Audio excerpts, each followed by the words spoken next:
Boom. Ooh, what's up, everybody? Welcome to Tuck Rule Takes, episode 120. Gang is all here. Big Al, Liam, and I'm Mike. We are here. I wish you guys could hear the conversations we have before we hit record. They range from morbid to oftentimes sexual. Al's bidet always gets brought up by me. There's always interesting talks, but we can't hit record for that. But just a little teaser. Maybe one day I'll sneak the record in there when Liam's talking about things. But how we doing, boys? How we doing? Before we dive into everything, we got Patriots offensive coordinator talk. Nothing else really going on with the Patriots. So we kind of figured today would be the day where we kind of just throw out a bunch of our top Bill Belichick moments. But before we get into that, what's going on? Anything you guys need to get off your chest, or you guys want to jump right in? I don't know. It seemed like Al really let it all off his chest before the show. So I would imagine we're all feeling pretty good now. The nice cathartic, everyone's put it all out in the open there. We've shared our disturbing facts and the trials and tribulations of life. And Mike just had sex. So I think we're all pretty good. I still feel like death, and I'm going to feel like death the whole episode. It's going to be horrible from my perspective, but I'll do what I can. All right. You still look strikingly handsome. Yeah, well, that's the first time I've ever been told that, so thank you. Really? Wow. Oh my goodness. Yes. Proud to be a first. Oh, look at that. Bringing people together. I just got a tear in my eye. Hold on. Here at Tuck Rule Takes, you're not just a viewer, you're family. Your family here. That's how we view it all. So one love, everybody. One love. But yeah, that might have been the lamest thing we've ever fucking done. That was fucking holy shit. Yeah. Anyway, it's a Cam Newton expression. What do you expect? Anyway, did you guys know that bodies bounce when they hit the ground? Liam told us that. From exceptionally high heights. Anyway, okay, so Patriots news. We'll get right into it before you get into the Bill Belichick stuff. We're just basically water balloons, right? We have said that the Patriots have a checklist. They had a checklist this offseason: coordinators, head coach, GM, and then obviously you move on to the players. They've checked off another name or another box on their checklist. The Patriots have hired Alex Van Pelt as their offensive coordinator. I'll just kind of run down his quick his history. Started coaching in 2006 with the Bills. He was quality control for a couple of years, quarterbacks coach in 2008, offensive coordinator for the Bills in 2009. Then he moved on to the Bucks from 2010 and 2011. Those seasons, he was the quarterbacks coach. Then he went to Green Bay for a few years, but for those first 2 years, 2012 and 2013, he was a running backs coach. He was the quarterbacks coach in 2014. He was a quarterback and wide receiver coach in 2015. And then from 2016 to 2019, he was a quarterbacks coach for the Packers and then the Bengals. Then he was the Browns OC from 2020 to 2023. I guess he got hired at some point there too as like the Dallas, like an assistant, whatever person in Dallas at some point a little bit, but whatever, that's neither here nor there. Basically he's a 53-year-old with a bunch of experience. A lot of people were kind of, I don't want to say let down, but we'll use a term that Patriots fans know. A lot of fans were a little deflated about the signing, just because it wasn't, a Nick Caley, it wasn't a big name like that. I have my thoughts on it. I'm sure we all do. I think, Al, just to get your thoughts out of the way so you can go die in peace while we talk. What are your thoughts on the Alex Van Pelt being the offensive coordinator of the New England Patriots? I think it comes as a shock to some people because we didn't really hear his name in the offensive coordinator, interviews. But when you look at the season the Browns had with 4 quarterbacks, I mean, they had what? Deshaun Watson, PJ Walker, Dorian Thompson Robinson, DTR. and DTR. and one of Liam's 169 boys, Damn Joe right. Flacco. So I mean, Lord Flacco. but He's on look the at list. I'm looking right at it. He's on the list. Yeah, gotta just do. just look at the work he did in Cleveland this year. 11 wins, getting them to the playoffs. Granted, they ran to a hot Texans team, but I mean that just goes to show who he's worked with, what he had to work with, and a lot of people were actually saying that he kind of kept that Cleveland coaching staff kind of together and like kind of held it together in one piece. And not only that, you have someone that's actually experienced. You have someone that is not a first timer like Gerard Mayo being a head coach or DeMarcus Covington being the first time DC. You have guys that actually ran an offense, worked with quarterbacks. And that tells me that if they're getting all these guys in, because I know there's someone else that we have to talk about potentially being added to the offensive staff in a little bit, I think that's going to tell us that in the draft, they have to go quarterback at this point because they want to develop the quarterback for the next however many years he's here. So I like the hiring. Again, it comes as a little bit of a surprise, but he comes from McVay's system, so we'll see a lot of West Coast offense. So I'm excited for it. A change was needed, and the change is going to be welcome. Liam? This is a strong point. The fact that the Browns had so much success with all those different quarterbacks, it's a fucking miracle. They beat the 49ers with PJ Walker. So how much is that really on Van Pelt? Not sure, but you got to say his team had a lot of success last season. Anyone else notice that Van Pelt is that dude with the funky mustache and the gun that hunts down the kids in Jumanji? No shit, is he? Yeah, that's Van Pelt. That's his name. So I gotta say, I'm never gonna be able to see him as the guy that isn't trying to kill Robin Williams and those kids in Jumanji. Good for him. He's got a badass name. Fun But fact. yeah, it is a fun fact. I was like, Van Pelt, Van Pelt. Where do I know that? Where do I know that? Yep, it's the British dude with the funky mustache and the gun. Um, but yeah, it's something new. It's something different. It's a name that I'm not entirely familiar with, but that seems to be how most of this stuff goes. Like Eric Bieniemy was a no name until he goes to Kansas City and then has a fantastic run, and now he's the head coach in Washington. And of course, there's the Sean McVays and the Mike McDaniels of the world and whatnot that were complete nobodies, ball boys, and tight ends coaches before they were their respective head coaches. So try to remain blissfully optimistic, keep an open mind. Obviously, he's got a track record, but it's hard to really dictate how successful he will be just because of his track record from beforehand. So I'm going to roll with kind of blind faith on this one. Yeah. By the way, Liam, just real quick, Bieniemy's the assistant head coach in Washington. Is he? Who's? Oh, yeah, Ron Rivera. Yeah. No, Rivera got fired. It's Dan Quinn now.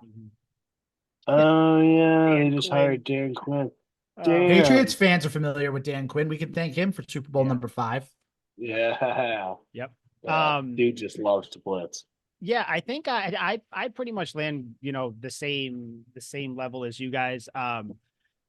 Cool, optimistic, happy with it. He's got a shit ton of experience, which is good. Al, like you said, you got two first time, you got a first time coordinator, first time head coach in Covington and Mayo. So yeah, he's 53. I mean, everywhere he's been, there's been some level of success. I mean, you're on the Packers offensive coaching staff, quarterbacks coach. You're working with one of the greatest of all time in Aaron Rodgers. Then people obviously you can do how much did he really factor into it? Was it just Aaron Rodgers being great? I don't care about that. You're around greatness. You're around talent. You're around success.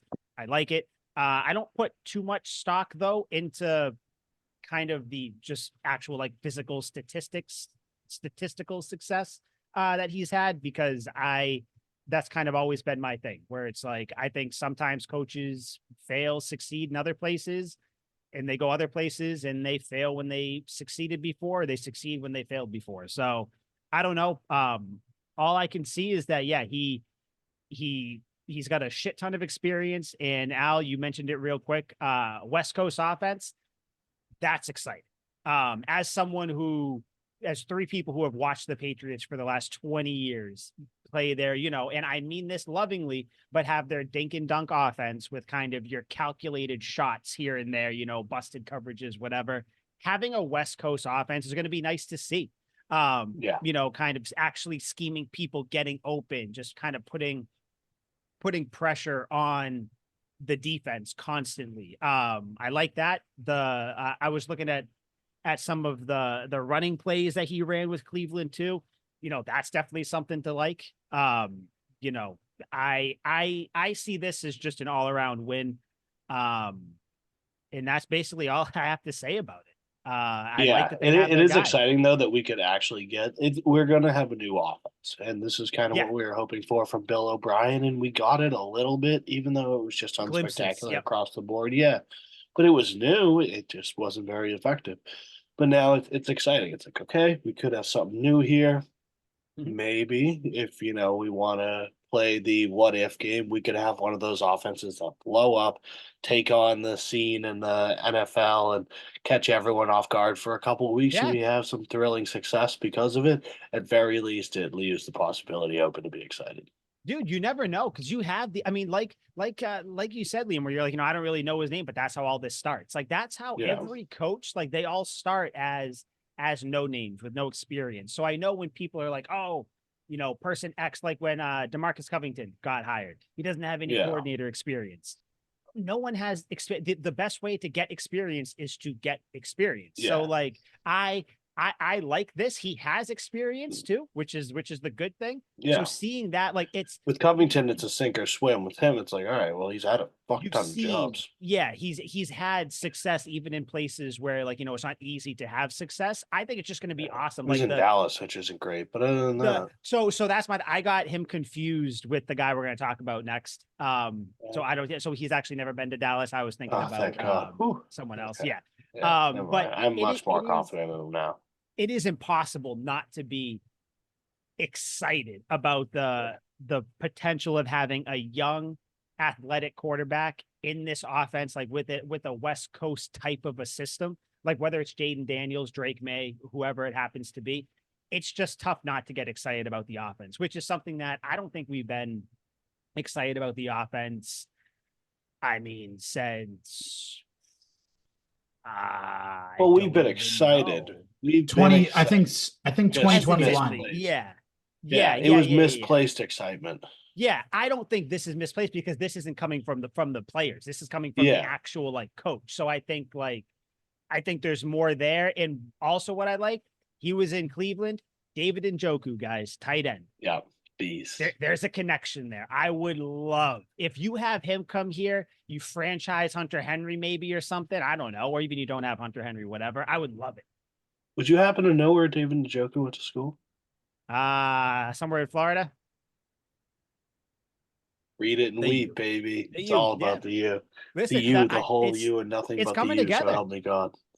It's coming together. I like this.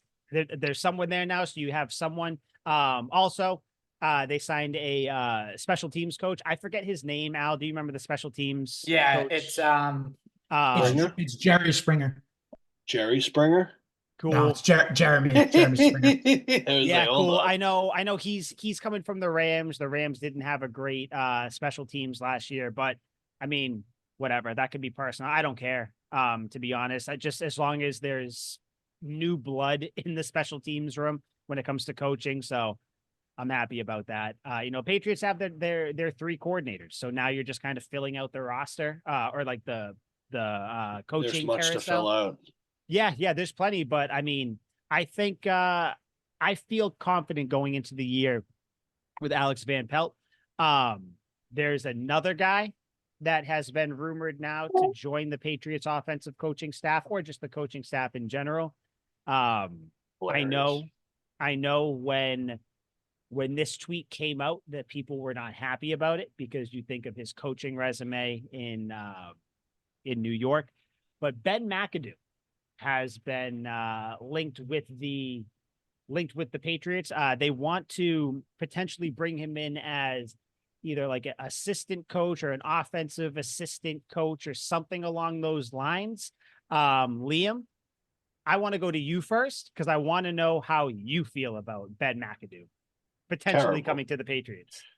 Besides Jim Tomsula, Ben McAdoo's the worst coach I've ever seen in the history of ever. He's completely inept, incompetent, can't do anything. I'm surprised he can hold a clipboard and a pencil at the same time. He's completely fucking useless. The man has nothing to offer to anyone ever, and it would be a complete travesty if he were to join the Patriots. Everything that we've been excited for is going to be ruined, laid to waste if we sign fucking Ben McAdoo to our coaching staff. All right, so cautiously optimistic. Yeah. Al, Ben McAdoo, thoughts? I would agree if he was coming here as the head coach, but he's There not. it is. I was waiting. I was going to be Doesn't shocked. I was like, matter. wait a minute. But Yep. he's not. Again, I'm gonna make this comparison, and it's the easy He's like comparison. Agent Orange. He's going to give you cancer 20 years from now. Look at Josh McDaniels. Josh McDaniels, we all shit on for being a bad head coach, rightfully so. But look at his work as an offensive coordinator. One of the better offensive coordinators that the Patriots have had in the last 20 years. So again, you can be a good coordinator, but you don't have to be a good head coach. It's like and I'm gonna, because I always reference this sport because Mike, I know you know it. Liam, I know you don't know it as well, but in baseball, you can be a good hitter, but it doesn't mean you're a good overall player. You can do something really well. So same thing here. If Ben McAdoo just comes in and he's working with the offense, working with the quarterbacks, but AVP, and yes, we're going to use that acronym. If AVP is the guy that's making the final calls, I like it. then who cares? Like, the more experience, the better. And he has worked with quarterbacks and he has worked with offenses in the past more than his head coaching career. So I'm fine with it as long as that's the role he sticks to. What about his resume gets you horned up here? I'll tell you, I gotta pull up here because I was gonna mention it. So let me scroll up. So with the Giants, he was with them in 2014 and 2015. He was the offensive coordinator before he was the They head missed coach. the playoffs. They sucked. When he did that, well, that's not his fault. On the offense, when he got there, they were the 28th ranked offense.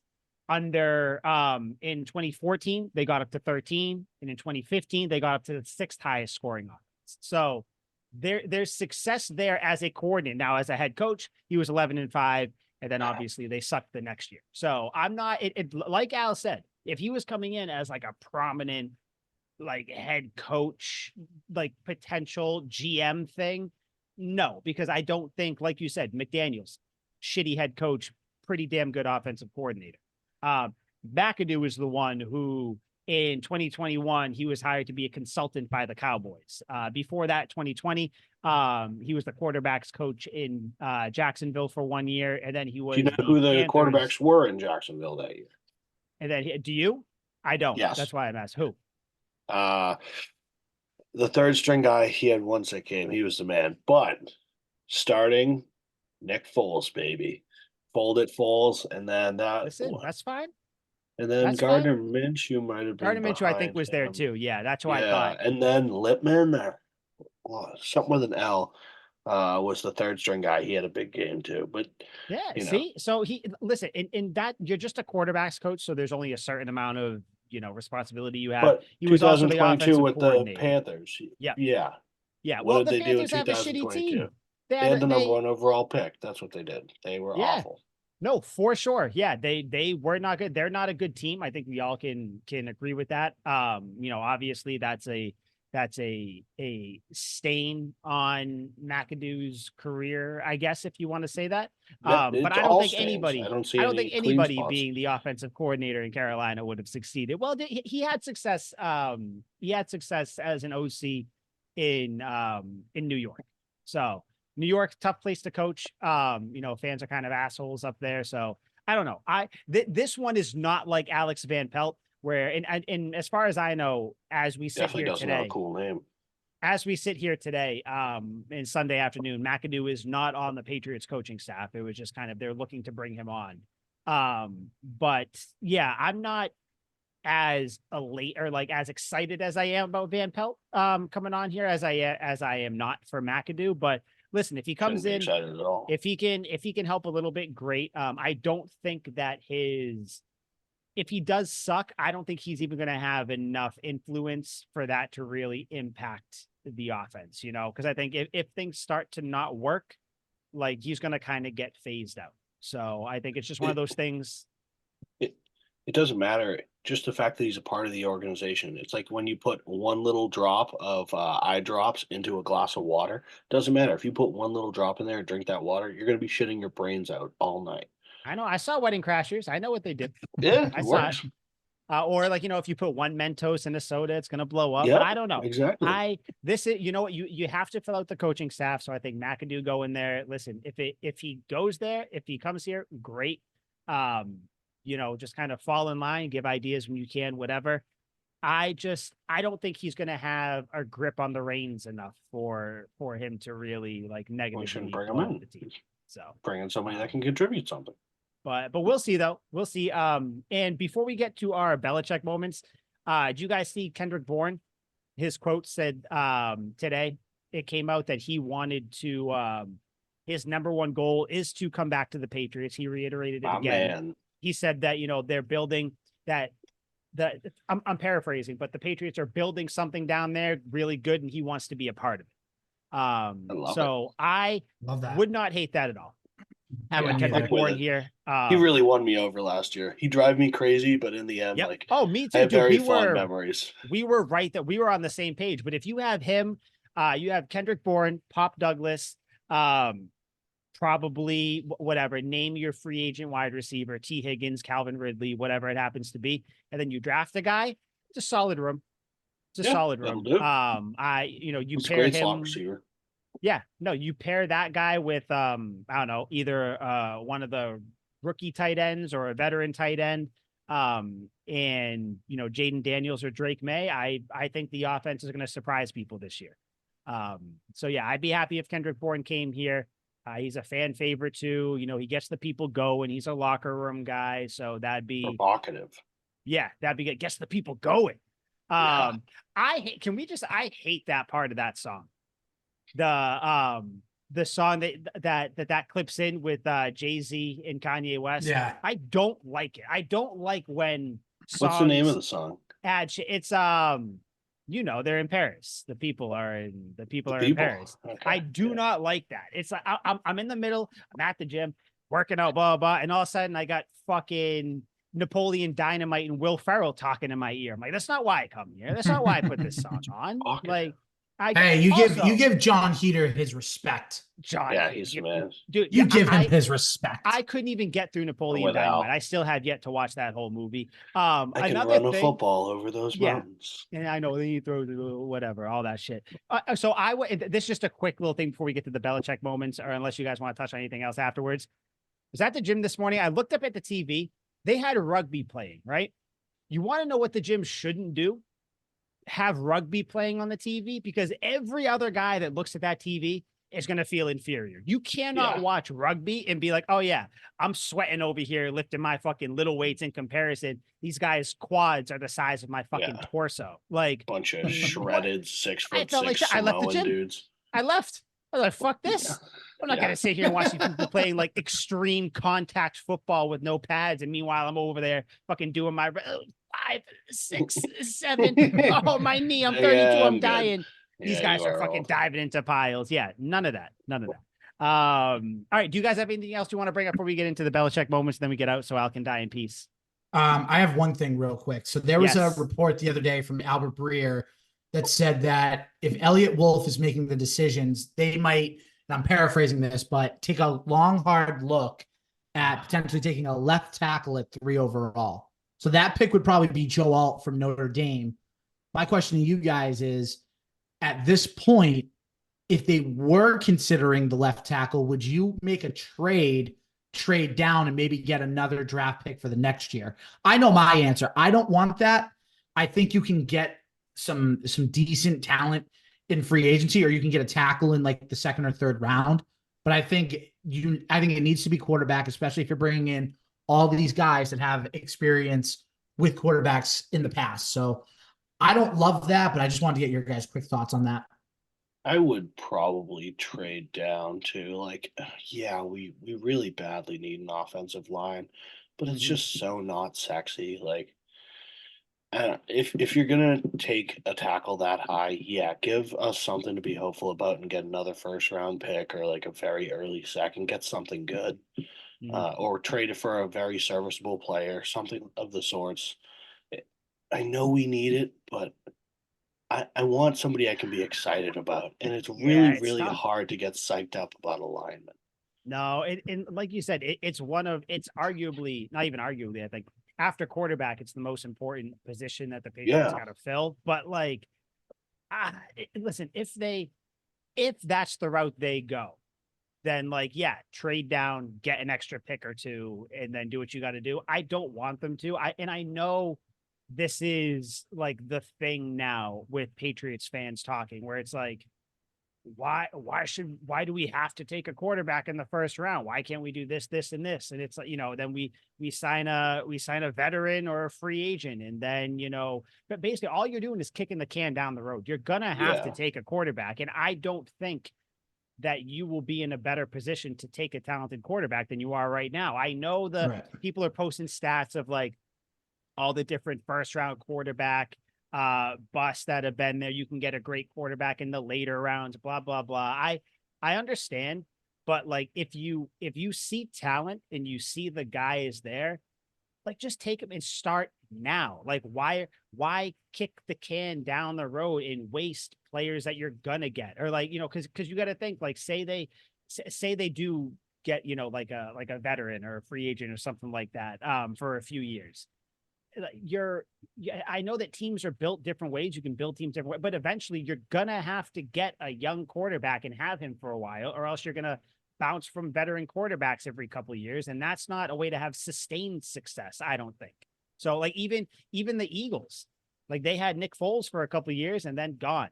Like, the very successful teams right now, you have the Chiefs, Lamar Jackson, the Chiefs, the Ravens. The Niners have Brock Purdy, but that's different. They built their team the other way. Brock Purdy isn't going to be around all the time. They're doing the thing where they have Brock Purdy for a couple of years and they're going to move on. Like, I don't want that. So I don't want them to draft a tackle with the third pick or trade back to the fifth or sixth or whatever and take one. But if they do, boys, you can still get your quarterback in the second round. Michael Penix Jr.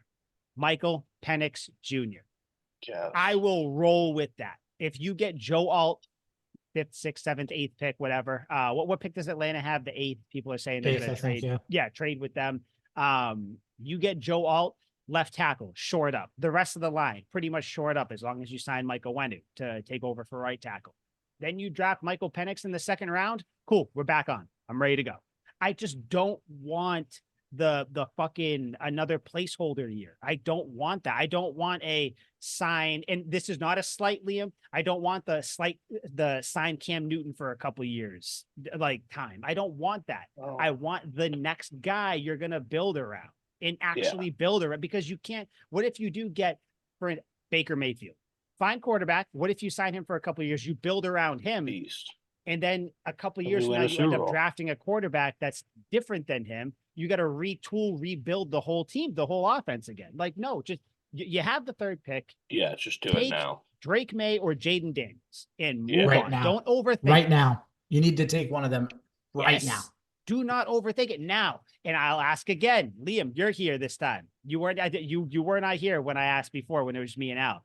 If Marvin Harrison Jr. is there, that's that is like the sand in the machine, in a good way. If he's there, you have to take him, right? Yeah.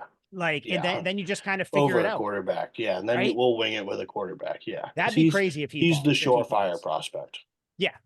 So I'm assuming someone is going to take him. The Bears will most likely take him, but then they might not. I don't know. The draft talk is crazy. We talk about it every week, but there's no getting around it. So absurd. But no, don't take a left tackle. I know you need it, but like you said, sign one in free agency, draft one in the later rounds. There's plenty out there for you to get who are going to be serviceable to plug in there. Just do that. So, all right. You guys have anything else before we toss out some Belichick moments? Do we read what Belichick said in the Boston Globe today to kind of kick it off? Do you have it pulled up? Because I got it right here. Okay, read it. Okay. Read it. I was going to say, because you can't read, right? Can you read that can right there? Cannot read. Nope. I know colors, and I know what I'm getting based on. What happens when you don't go to college, kids? Good. Yep, this. Okay. You don't want this. All right. You don't want this. From Bill Belichick in the Boston Globe to Patriots fans everywhere. Nowhere in America are pro sports fans as passionate as in New England, and for 24 years, I was blessed to feel your passion and power. The Patriots are the only NFL team representing 6 states, but in reality, Patriots Nation knows no borders. You are undaunted by weather, attended scorching hot training camp practices, and braved Foxborough's coldest, wettest, snowiest, and windiest days. Your thoughtful letters offered support, critique, and creative play suggestions you watched on TV, the internet, and from your stadium seats. You traveled from coast to coast and internationally. Numerous times, you overtook opposing stadiums and were the last fans standing. We loved it. You gave your precious time, resources, and energy to our team. We appreciated it.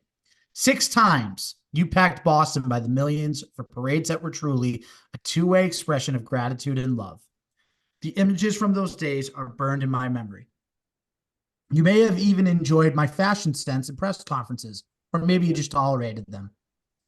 I loved coaching here, and together we experienced some amazing moments. Thank you all with respect and admiration, Bill Belichick. Dude, I don't That's know my whether coach. whether to cry or get a little half C down there.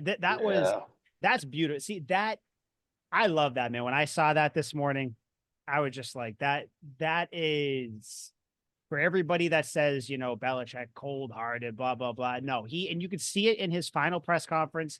He loved coaching here. At the very least, he loved the fans. He loved the teams that he coached. I know people said that, he didn't mention Kraft or any specific players or whatever.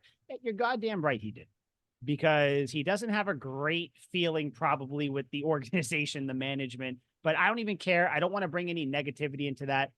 That was beautiful. Yep. It was Greatest head coach ever.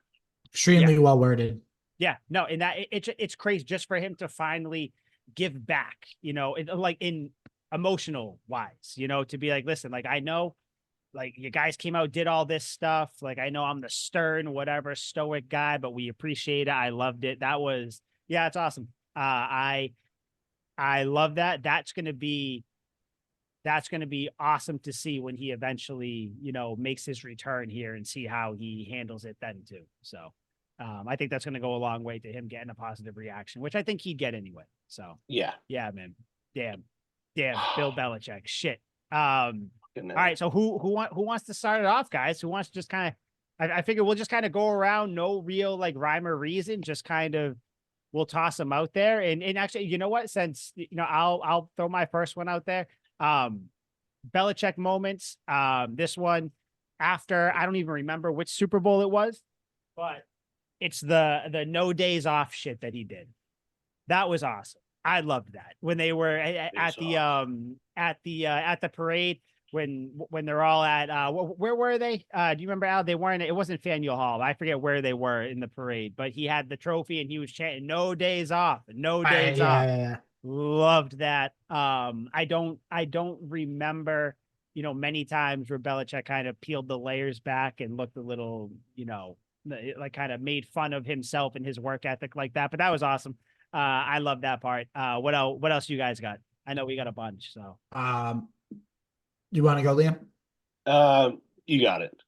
All right. So one of my favorite Belichick things ever was before the 2005 Super Bowl against the Eagles, when he basically maps out Philly's parade that they're going to have when they win the Super Bowl as the ultimate motivation to get that Patriots team ready. Sure, it was a close game. Sure, they only won by 3 points, but man, that gets you ready to run through a wall every single time. And it started the first dynasty of the 21st century in the NFL, which was awesome. His wording for that too was awesome. He's like, "Well, they've already planned the parade. We might as well not even show up to the game." You right? guys are interested. Exactly. That was awesome. Yeah, if you guys are interested, perfect. Funny. That's how you motivate. That's like if how you guys, he's like, if you guys want to go to the Eagles championship parade, it's this day. And I'm like, oh god damn. Yep. The funny part about that is it's not like I feel like most teams do map out where they'd go anyway, but it's just like using it as that like motivating thing. It's like, hey, if you guys are interested, this is going to be the parade route. So, just kind of keep that in mind. Like just maybe you can catch it by the city hall. Yeah. Beautiful. It's incredible. I kind of have when I like a lot of the players on my I love this person list I like them for the reason that they talk shit. Like a lot of the players that I truly love in football are the ones that talk shit. T.O., Ocho Cinco, guys like that that just talk a lot of bull jive. Cam Newton's up there as well. I like the people who are confident, cocky, and aren't afraid to actually be candid in a sport where everyone seems like they're trying to run for office when they talk about their sport. Everything's super political and we did well as a team, blah, blah, blah. Sometimes Bill Belichick would just bust out the most incredible shit talk there's ever been. Mm-hmm. And I'll piggyback off Al's point after that Super Bowl, the Eagles game. This one hits near and dear to my heart. Belichick was talking about a player on the Eagles who I fucking hate, and everyone on the Eagles fucking hated. He was the worst player I've ever seen. So afterwards, Freddie Mitchell, the wide receiver for the Eagles, decided to talk a ton of shit about the Patriots, about how the Eagles should have won that game and the Patriots aren't that good and all that stuff. So Belichick, in a press conference, says, all he does is talk. He's terrible. And you can print that. I was happy when he was in the game. That is the most savage fucking shit Dude, I've ever heard in my life. never For another hear head that. coach to say that about another player who just spouts off. He's talking a ton of bullshit.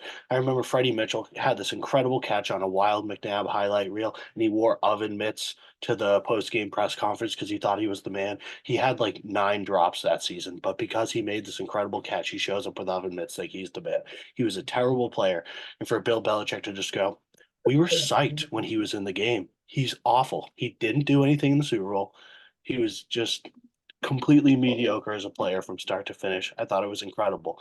And that I also would like to bring in the Derek Mason quote that we all know, the video where he's like, "Oh, fuck you, Mason." I have no idea what Derek Mason said beforehand. Fuck I you, tried will watching ya? the clip. Oh. Yeah, I tried watching the clip a bunch of times to figure out what it was that Derek Mason said to him. I couldn't really make it out, but it doesn't matter because Bill's answer was, "Look at the fucking scoreboard. Fuck you, Mason." It Yeah. was just incredible for Yeah. our coach to be on the sideline talking shit to other players like that.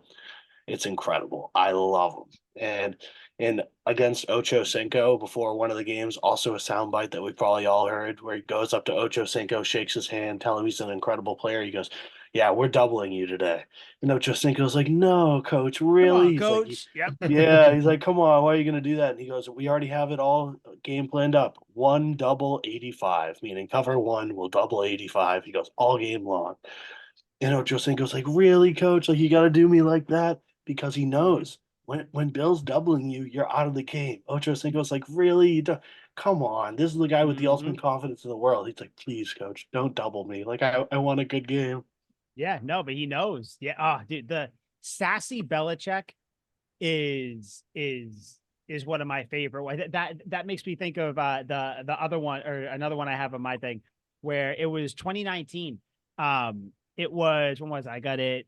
It was just under 10 minutes in the fourth quarter against the Jets. Patriots are winning 33-0, so it is what it is.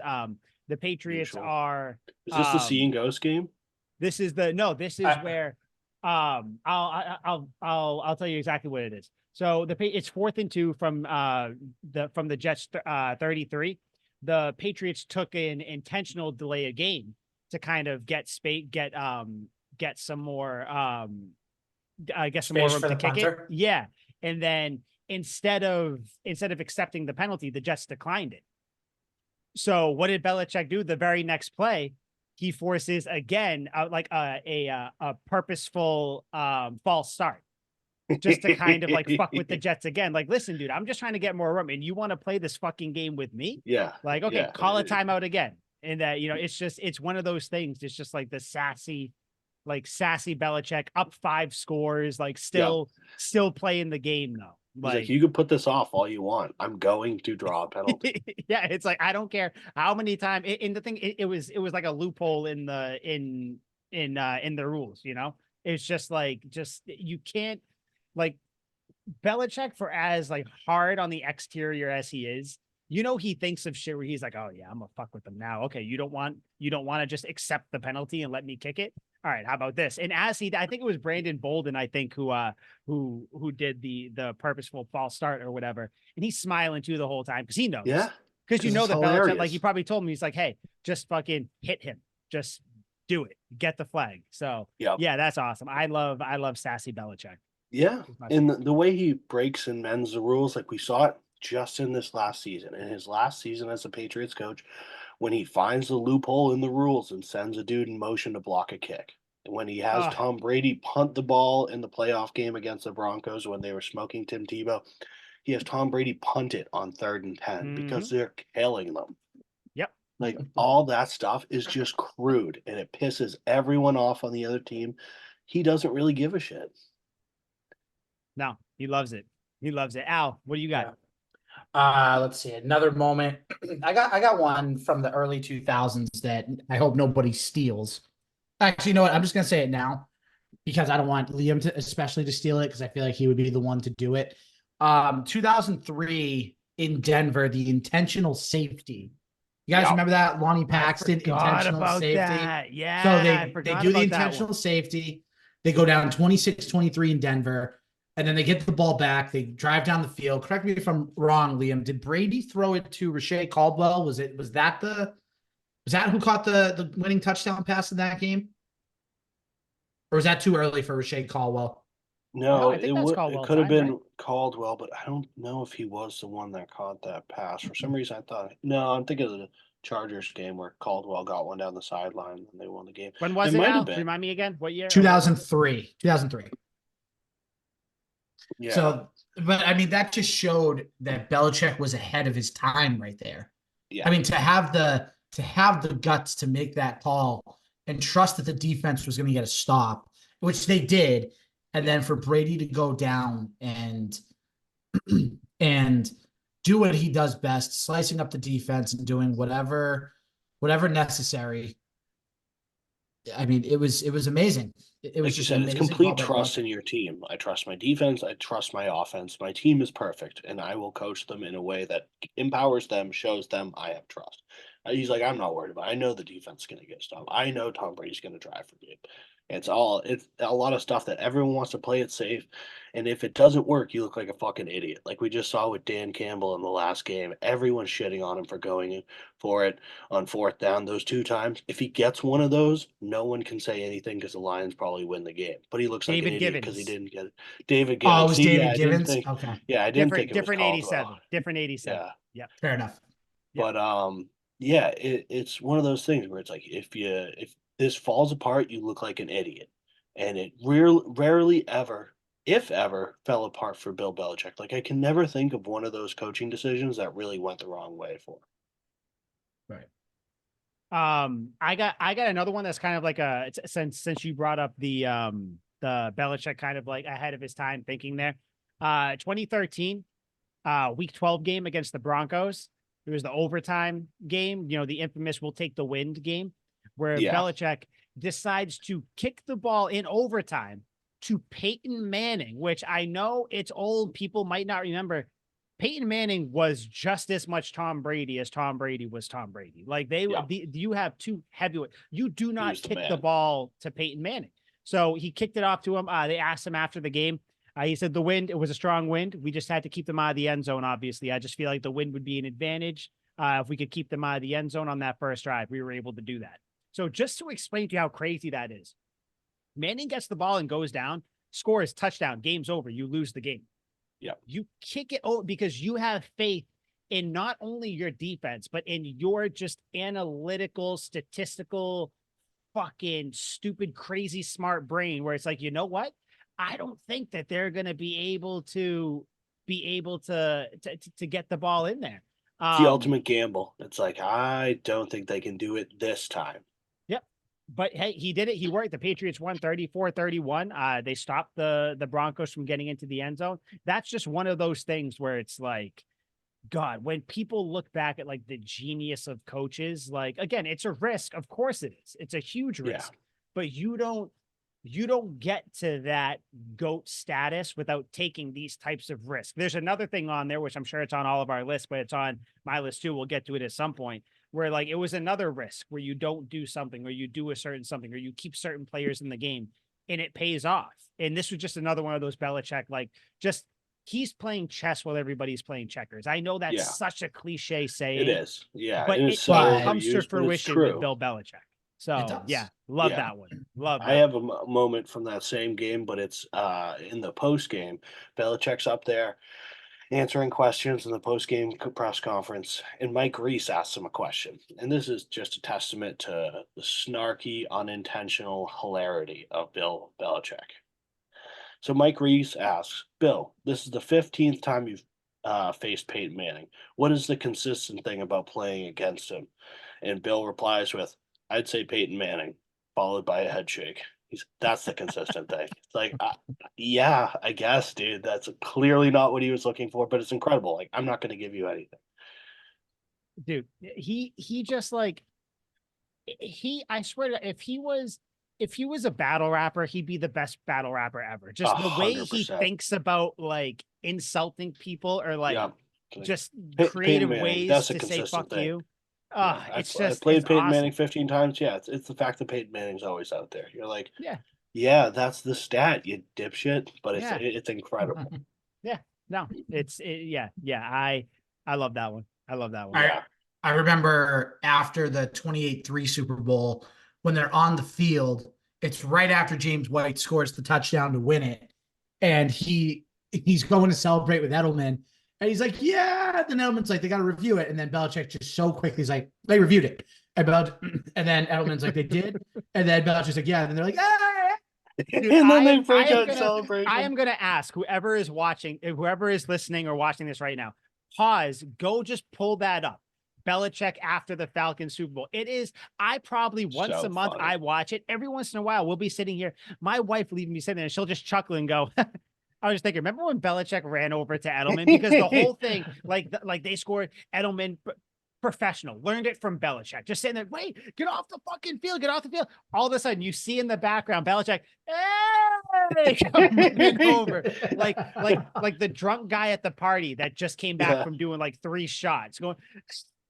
And Belichick's right. He's like, oh no, they got it. We won. And then, like you said, then they start cheering. It is one of my favorite, like understated, but it was on my list where people just like you, unless you're like that deep of being a Patriots fan, you don't even know that like exists. No. You'll watch it I and it know. won't even click with you. But you Unless see you're a him Patriots coming fan, from the no one's background, watching dude, watching the celebration of any of those Super Bowls. it's I fucking know. great. He comes in, like it just I've heard that yell before, and that's when you're just excited to see your friend. Like you've been drinking, I you're know. just like, oh Yeah. shit, that was Belichick, dude. I am so happy that you brought that one up.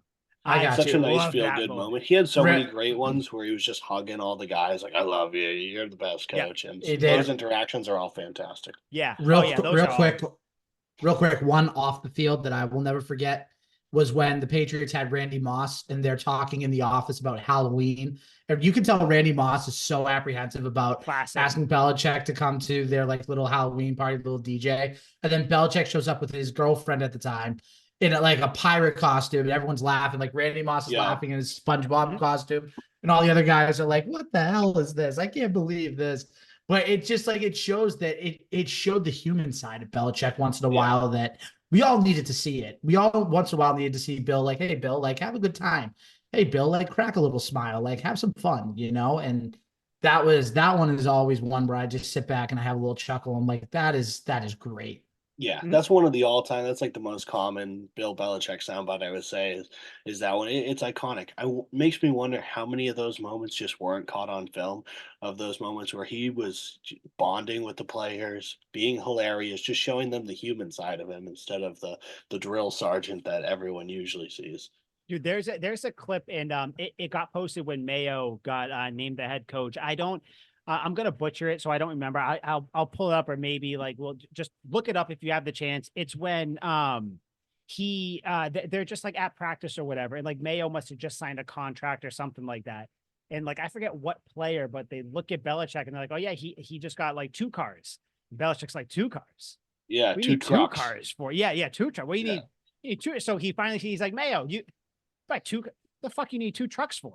Mayo's like, oh, I'm thinking of buying a third. He's like, a third. He's like, oh, I can connect. I think he brings up like fucking, it's like a Volvo or something. He's like, I got a Volvo connection. I can get you with that. And it's just like that little shit that like people don't see, but you have to be an idiot to think that you're going to be a coach for 20, 30 years and not be able to relate to all these players like that. Like, that's how you have players fall in line, die for you. Like, that's how that happens. You build these stupid fucking connections. So all the people that make it seem like Belichick has like this cold heart to his players. No. You see it so many times. You hear it from players. I mean, this is what happens. Like, he is still a coach and he still gets to know his players. And it's just, it's awesome to see anytime you like, I can't wait for Belichick to come back to New England for like his final big thing. Cause I bet we're going to get so many stories that we haven't heard, some that we have heard before. Like, it's going to be awesome. I can't wait. But you hear it all the time when Teddy Bruschi, whenever Oh. he's doing like the commentary, he's always Loves talking about how good Bill Belichick is. He has incredible. Obviously, Teddy Bruschi was there forever, so he would know as much as anyone would. But he always just speaks so glowingly of Bill Belichick, and everyone so else many people on the do. board, like all the people talking, like really, like Bill Belichick. Oh, you don't say. Dude, It's you like, notice dude, the people who speak about Belichick like that, they're all the same type of people. They're your professional players, the ones who don't mind putting in the hard work, who winners. like you can just tell, you know what I mean? And, like, you have the losers like what's his name? Cassius Marsh, who are out there saying, oh, they wouldn't let him eat food. He had to go practice instead of eating lunch. Like, stupid things like that. Like, you have the players who like, you're just a career loser. You're a journeyman. No one will remember your name. Asante But Samuel. everybody, Asante Samuel, who the biggest, like, dude, just shut the fuck up. Like, my God. But, Imagine if you had good hands for 5 seconds, you wouldn't be saying this. oh my Yeah. God, just catch the What a ball one dick. time. Catch I the still, fucking ball, oh God, Asante. that's one of the biggest what if things to me too. If Asante Samuel catches that pick. Speaking of championship games though, another just kind of quick Belichick moment when the Patriots won the AFC championship in 2018, when they're on the stage, they give him the AFC championship trophy. I have never seen a professional athlete coach be more disgusted with a trophy than He had Belichick was no with that interest. AFC. He grabbed it and like he just fucking, I don't, this isn't cool. He's like, how many awesome. times am I going to hold these things? Put it with the Somebody rest else. of them, buddy. Yeah, Like, exactly. He's it like, is who's on the team visible. that wasn't on the team for the last 10 years? You can hold this. Get Let them excited take about it. this shit. Like, Yeah. it's just crazy how like, it's not even like oh, it kind of looks like he like gets a little whatever. He like looks at it like, what do you want me to do? I have dozens of these. Yeah. What do am I you supposed to want be me like? to do? Yeah, we did it Get again. the fuck out. But yeah, I love that moment. That's another one of those things where it's like, dude, there's a bigger picture. You guys just don't get it. Like, the greats get it. You don't get it. AFC championship is cute. If that's all you want to do, that's not what we do in New England. So love it. I really like the fact that he listed Tom Brady as probable for so many years consecutively that the NFL had to Oh my change their God. injury report rules. Every single game, every year, Tom Dude, Brady will those be are the probable. things, the little Yeah, sassy and things. the He's other like, you know what? team's Fuck like, "What's wrong this. with Tom Brady?" And he'd never be injured ever. I Nope. think it started after he tore his ACL, and that ACL injury lasted for 15 years because he was Feeling always it every probable. year, It every was season. so funny, and I was just like, I Dude, remember you seeing just it can't. in God, you the can't. talk It's shows would awesome. run with it. They'd be like, "Oh, what's up with Tom Brady? He's on the injury report. He's listed as probable." And then it's like they won't look at last year when he was probable for every game the year before or the year before that. They're just like they have to sit up there and talk about some shit. And they're like, "Well, Tom Brady's on the injury report." Then And it I got to the bet, point where they're annoyed with it. They start to get yeah, angry. and I bet Bill's like, "What a bunch of idiots! Like, why are they talking about Yep. this?"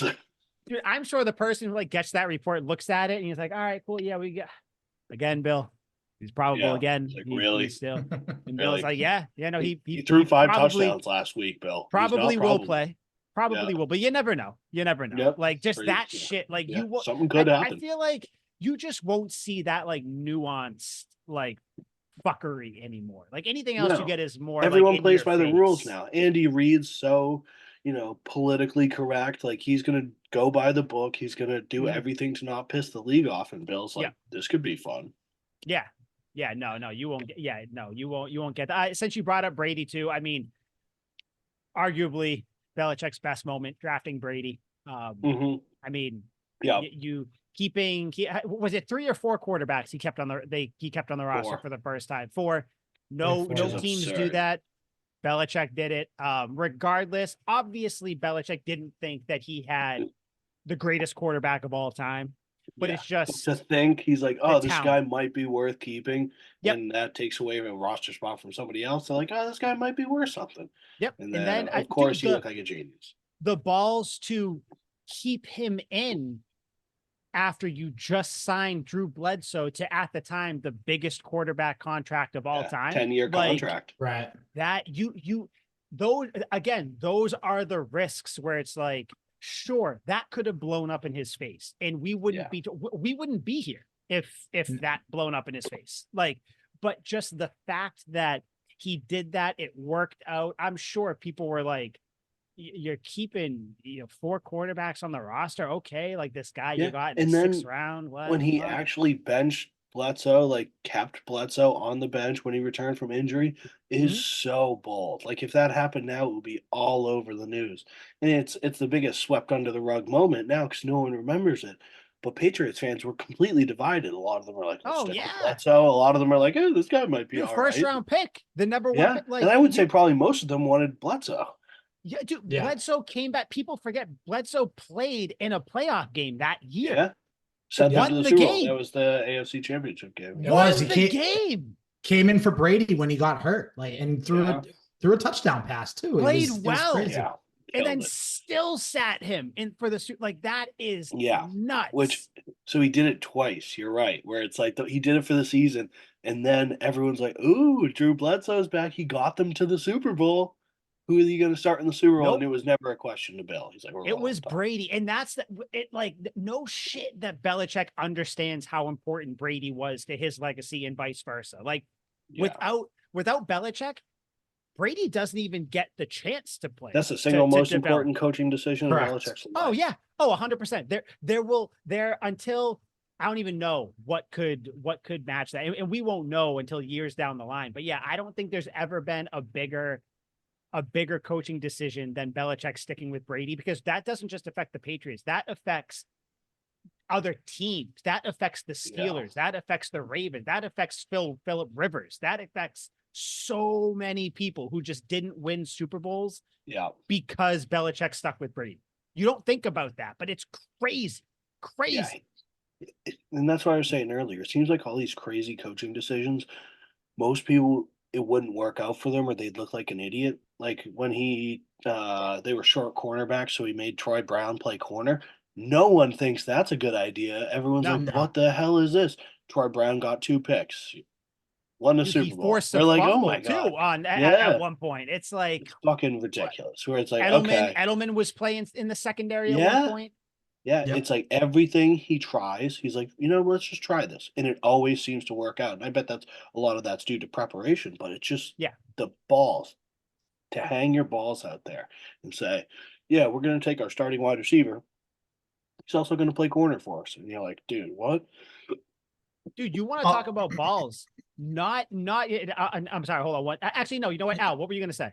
Real fast. One sentimental moment. It doesn't have to be real fast. But it is. It is real fast. Oh. After the 3rd Super Bowl, when he had the Gatorade dumped on him and his father, and his father ended up passing away a short time later. That's such a heartwarming moment when he talks about it. That was a cool moment. Yeah, no, that moment, and I saw they played it during the Nick Saban, Bill Belichick thing. That clip popped up again. I mean, anytime you talk about Belichick, that clip's going to pop up. But yeah, that's one of those things where it's like you're looking at the guy who created the greatest coach of all time, who, hard ass number 1 before Belichick was there. You had Mr. Belichick, like Steve Belichick, but not young Steve. Former fullback for Navy.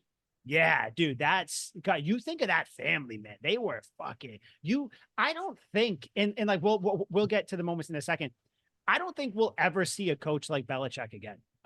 Listen, I don't care what people want to say. You're talking hyperbole. No. You never will see a coach like Bill Belichick again with how the players, how they gained popularity and money, how that's evolved, how just the way that you can handle players has evolved. Obviously, you know, he's not beating the shit out of players, but like that, No. like Nick Saban, Bill Belichick way of coaching, you Yeah. will The never you're see it never coached. bigger than the team aspect.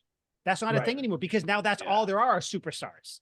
Yeah. All you get now are He wasn't players that letting are Tom bigger than Brady the do team. all those commercials, and then Tom Brady went to the Bucks, and he's on all these commercials, and he Yeah, gets his own brand. which Like is all those fine. Baker Mayfield State Farm commercials Yep. would have never flown on a Bill Belichick team. He'd be like, "Dude, No, stop these no. fucking But commercials." see, that builds that's why the Patriots dynasty is one of the most intriguing, arguably the most polarizing, most popular one, because you didn't know anything about it. You Yeah. still don't know much No. about it. Like And that's why you're saying you're psyched conversations to that see the stories happen. when he retires, because we're only going to Oh get my little bits of God. stories. Dude, if he ever, which I don't think he will, because it's just, and I kind of hope he doesn't, because I want him to go and like end it being Belichick. But if he ever writes a book, like one of those Yeah. tell-all type books where he kind of peels the layers back, that is good. That I don't think there I would will buy be that in a nothing that second. I'll buy quicker than that. Yeah. Like just I mean, everything. could you guys ever imagine him doing like a long form interview, like a Joe Rogan podcast where Belichick sits down for like 3 hours and just talks about his career? Like I can't ever imagine that would The happen. only way I can No. see it happening is if he does it with Nick Saban. If they sit Yeah. down and they just there's one, I don't know, pick whoever you want, like an esteemed guy to sit down with them and talk and be like, and just talk to both of them. Be like, how did this happen? I think like the Belichick documentary that inevitably will come out, I think that will be our like long form something with Belichick. When you have players that loved him, players that hated him, coaches that loved him, coaches that hated him, everything. When you have all that, I think that is going to be the only way we'll get like a Belichick kind of peel back the layers, tell all thing. Like, oh God, I fucking miss him, man. It's gonna be it's gonna be It's gonna be rough. tough. It's gonna be It tough. is. It is. But to bring it back, because I'll start getting fucking sad about it. To go back to kind of like ballsy coaching decisions, Seahawks Super Bowl. Yep.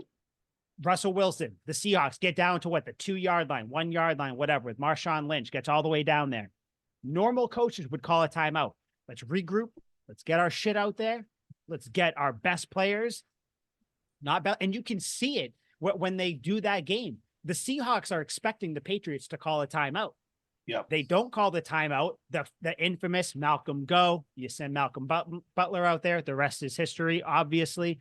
But just that Belichick's decision. just on the sideline, kind of big dicking Pete Carroll, just staring him Dude, down. Like, again, I'm not calling this timeout. that's what it is, dude. It's an Yeah. intimidation thing. That's the aura. When people say that when you play Belichick, you kind of start to do all this weird shit Yeah, because like you get into you your own head. overthink everything. It's like, is he going to Yeah. call a timeout? Wait, he's not. Shit, do we? Yeah. What Do does we he run think I'm it? going to do? And how do I He thinks I'm counteract going to that? run it. Yeah, Yeah. it's He the thinks I'm going to run infamous- it. Should I pass it? Or he Yes. goes, or is that what he wants? He wants me But to then think he that. So thinks I'm going to that- run it. Yeah. He's like, Buck he him, I'm going to run knows it. he knows that I know that he knows Yeah. that I know that he knows I'm going to run it. So do I pass it?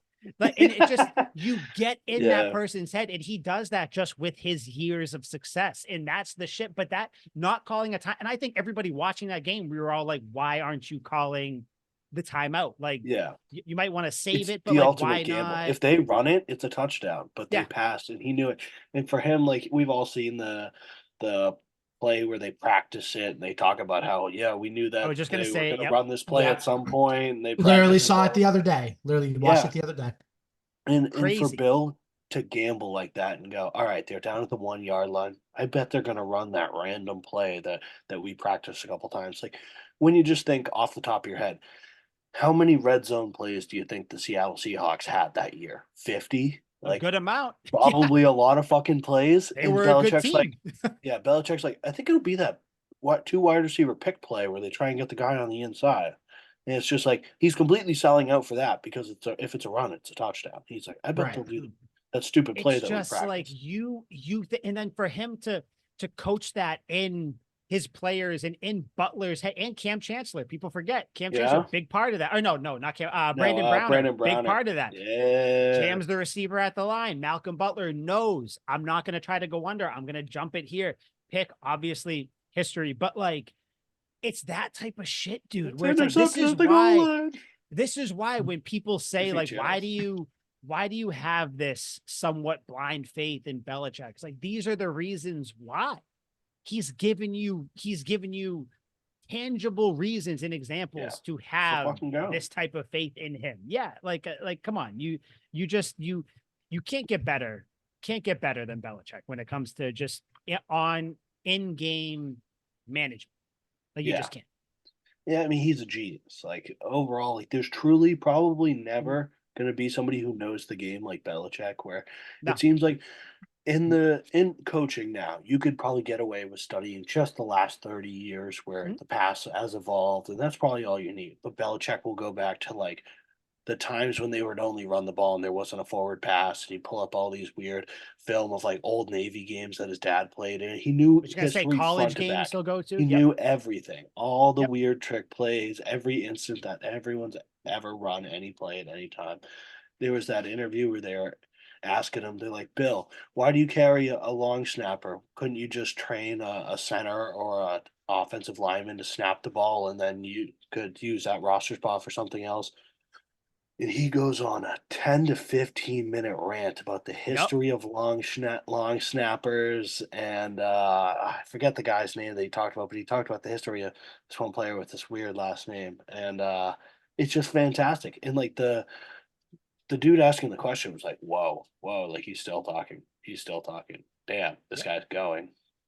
Yeah, dude, that's the thing. When you ask him about like actual football stuff, he'll talk. And you know what? Since we're talking about like thinking about plays that have happened before and all that stuff. How about against the Ravens? When Harbaugh decided to show how much of a little bitch ass he is. When and they saw, and again, I'll bring it up again because I just watched it, in the last month. But that Nick Saban, Bill Belichick thing, where Belichick's like, yeah, I saw you run that eligible lineman receiver play a couple of years ago, maybe earlier in the year, whenever it was. So he pulled it out against the Ravens, where he had one of the linemen say that they were eligible, but then he had one of them spread out wide. That dude who spread out wide wasn't Shane even Vereen. eligible, but they Yeah. still had someone over there covering him. And it's just like you put so much stress on the defense. And then Harbaugh, obviously, after the game, that's a little against the rule, blah, blah, blah. And I think that was when Brady said, maybe you should study the rule book or something like that. So I love that shit too, when you have Brady and Belichick like together on like the fuck you. But like it's just those types of plays where it's like who else is going to look back to college to try to put plays in? Coaches are too busy now, looking at, just recent things in the NFL. Like they don't have the mental capacity to look back Yeah. years ago or even earlier in the year or with college or whatever. But it's just when you have someone like Belichick, there's just no coach out there anymore. Like Andy Reid's been around for a while, and he's got his, trickery and everything. He's a creative guy, but Yeah. like that's the But he's closest you more get to Belichick. Yeah, Mhm. and that's probably as close as just about anyone will get, I would say. Oh Like yeah. Sean Oh yeah. McVay is innovative. He's fantastic. He's had success year in and year out. Shanahan over in San Francisco. Mhm. Everyone's copying his offense, but he does it the best. They're geniuses. But Belichick is all facets of the game Yep. and beyond. Yep. Yeah. It's just completely different. It's more of it's in all like it's another cliche where he's probably forgotten more football than you know. It's true. The dude was around football when he was a teenager with his dad at Navy, like all that stuff. Like he has seen so much football. And that's why I get pissed when people say, like, oh, you got to move on from Belichick because you need new blood. You're not just getting rid of a coach, you're getting rid of all the knowledge in that stadium. And it's just, Yeah. it's a lot. What else you guys have for the Belichick moments? I got this one's hilarious. So in 2003, one of the media members tried to accuse Belichick of intentionally misleading a Roosevelt Coleman injury, and Belichick responded with, "I'm not a doctor," and he basically explained that laid the groundwork for coaches never having to be held accountable to the injury reports. He's Mm-hmm. like, injury reports are a coach guessing an injury on another player. And since I'm not a doctor, I don't know what goes into these injuries. I just hear or see that they're sluggish and not playing their best. And I, who has no medical background, guesses and put them on the injury report based on my own opinion. So I can't be held accountable for any of this. And then they eventually changed the rules down the line. But it was just incredible where he's like, I don't know why you're making me do this, but if you're gonna make me do this, I'm gonna fuck with you guys, and I'm Yeah. just gonna try and use this to my advantage. If I, who's not a doctor, have to diagnose injuries, I'm gonna do a bad job at it. Dude, he used that quote his entire career. Listen, guys, I'm not a doctor. All right. Yep. He's on the injury report. Yeah. Like it is what it is. Yeah. It is what it is. Another one I got a quick actually no, Al, go. We're on to Cincinnati. Yeah. Fuck you. The That was my classic. next one. I had it right there. We're on to My bad. Cincinnati. We're That's on an to ultimate Cincinnati. one. Dude, What do you think about we're on to Cincinnati? Yeah, we're Oh, the Cincinnati. Cincinnati. yep. Right. And what happened that year? The Patriots they Super Bowl. Super Bowl, right? Yeah. Yeah. Yeah. Dude, again, it's just you just can't God. And as such a historian and a class act of the game, the Patriots get Doug Flutie for his last year, and he lets Doug Flutie do a drop kick field goal, Yep. which is the first time that's been attempted since the 40s, I believe is what they said. And Belichick just loves the history. He's like, this could be fun. Fuck the Dolphins. Let's have Doug Flutie kick a That's drop the kick. stuff you won't get that now. I'm sure Never. coaches don't even know when the last time a drop kick was attempted. Yeah. Before that, Belichick, he probably didn't even have to think about it. He just Yeah. knew. It was like, Probably oh knew the yeah, day. 42. He's like, it was was whatever. Navy and December Army. 7th. Yep. He probably knew exactly who it was. Another thing, Belichick, real quick, because we're wrapping it up here. Just too many times to name, but just when he would throw the challenge flag. Yeah. Just there. All the time. Like recently, the one most recently when the ref is right next to him and he picks it up, looks at him, waits till the ref looks up at him and fucking throws it down. Like he looks so pissed. Dude, it just so much disdain and just seeing him try to fucking ruffle it out of his goddamn sock. And he's just annoyed about that anyway. And so he's just pissed, throwing it, like pointing to the flag. Just God, it's gonna when he told Adam bad, Thielen, man. he's like, fuck you to Adam Thielen. That's what I was trying to think who it was. Yeah, when he was like yelling at him, like fuck you. And Thielen's yelling at him. He's like, listen, bitch. Oh, Adam Thielen God. said something about how he's like, your guys are holding me or something like that. Yeah. Belichick's like, fuck you. Do something about it. That's another one with the holding too. You hear Edelman. I'm sure we've all seen the clip where Belichick pays attention to detail so much where he was like, listen, if you're playing a team that has a white jersey, wear white gloves. And I think like Edelman got called for like a offensive pass interference or something. And he came to the sideline and I'm paraphrasing, but he was like, yeah, Belichick looks at me. He goes, oh yeah, those fucking red gloves you're wearing, huh? Like just one of those things where it's like any sort of advantage you can get like that. Do it. Whether you're towing the line, maybe your toes a little bit over the line, but just like that's what made Belichick who he was. And he's hands down greatest coach of all time. I will hear no other argument. Greatest coach of all time. Ever. Yeah. Just like people Ever. try to, same thing with Brady, greatest quarterback of all time. People try to put other people. Nope. Until someone gets 4 Super Bowls currently, then I'll listen to that conversation. But as of right now, Brady's the GOAT, but Belichick is. And even then, I'm like, yeah, he got 7. Yeah. Still won't like it. But do you guys have any other last ones before we get out of here that you want to toss in? Yeah, just one that I feel it'd be remiss not to mention. In that preseason game when Edelman had the punt return for a touchdown, Edelman's rookie year, and he looks over at Welker and he's like, "Did you ever hear of Wally Pip?" And Welker's like, "No." He's like, "Who's that?" He was like, "What was it? You guys are the baseball guys. He was the first baseman before. Yeah. Yep. Yeah." And he was like, "Oh, cool." And like Welker didn't really know what to make of what Belichick's saying. He goes, "No one remembers Wally Pip." Dude, I'm remember the guy. I'm sure Welker driving home that night was like, wait a fucking minute. Yeah. He just Welker was fired like, me, he can have essentially. it because he's talking about punt returns. And Welker's like, he can have it. And Belichick's like, way to compete. Yep. Oh God, it's just like those moments, man. Belichick. It's just, it's gonna suck. Al, you got any more? No, I think I'm all good. Yeah, Thanks for I everything, Bill. It is gonna. This was Now- good now- closure. We needed this. This was yeah, the we closure did. we Now I'm needed. just sad, man. It's he doesn't have a job now. You guys have any quick one sentence takes about him not having a job right now in the NFL? I think it's I did- absolutely ludicrous that fucking no team wants to hire the greatest head coach ever. I get it; he's got a shelf life of maybe 3 years, but Hmm. besides Andy Reid, Pete Carroll, and Mike Shanahan or Kyle Shanahan, I always Yeah. fucking mix them up.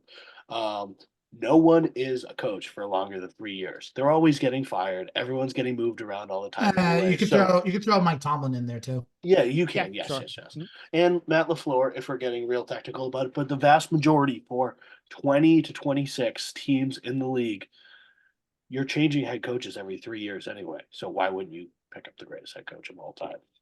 Yeah. No, I don't get it. I think it's just it just goes towards what the league is. The league doesn't want the coaches who have that kind of all the control. They don't want that type of coach. I don't think that's why Vrabel isn't a coach either. I don't know if they want that type of coach, which is why I said we'll never see a coach like Belichick again. Like, I think people want more of your player friendly coaches, your Sean McVays, your fucking nerdy boy, fucking look at me, I'm cool, Mike McDaniels, like those type of coaches. So I don't know. But yeah, I think, you know what, dude, take a year off, come back next year, or like, dude, just call it quits. Like, no one, Yeah. bro, your legacy is shame. set, man. Yeah, Greatest we of all all time. know you could have broke Don Shula's record. I'm not holding that against you. Shit, that is the record. Yeah, no, you know what? Come back and beat the record and then retire. So I think Yeah, next kinda year, has to. next year he'll come back. Next year he'll come back to the league somewhere. But and yeah, we'll be here for it. But so until next week, Liam going to the Celtics game tonight. Go Best Celtics. believe. Celtics Al's favored by gonna- 20. Well, they might win by 20. Best team in the league. Al, you go You're take favored care of by your body, 15 man. against the You Lakers. are hurt, and Yeah. I am going to go drink myself into Bolivian. So there we go, guys. See you Oblivion. later. Good Next job. week, Tuck Rule Takes episode 120. See you next week.